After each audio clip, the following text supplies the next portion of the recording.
جریر نے بیان کیا، ان سے منصور نے، ان سے شعبی نے، ان سے براء بن عازب رضی اللہ عنہ نے، آپ نے کہا کہ نبی کریم صلی اللہ علیہ وسلم نے عید الاضحیٰ کی نماز کے بعد خطبہ دیتے ہوئے فرمایا کہ جس شخص نے ہماری نماز کی سی نماز پڑھی اور ہماری قربانی کی طرح قربانی کی، اس کی قربانی صحیح ہوئی، لیکن جو شخص نماز سے پہلے قربانی کرے وہ نماز سے پہلے ہی گوشت کھاتا ہے مگر وہ قربانی نہیں۔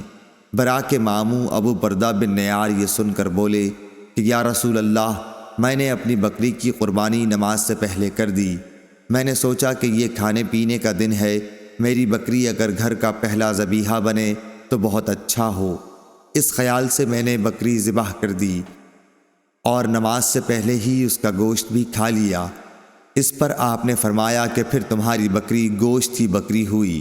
ابو بردہ بن نیار نے عرض کیا کہ میرے پاس 1 سال کی پٹھیا ہے اور وہ مجھے گوشت کی 2 بکریوں سے بھی عزیز ہے، کیا اس سے میری قربانی ہو جائے گی؟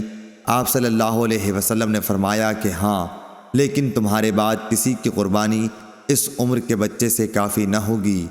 صحیح بخاری حدیث نمبر 955۔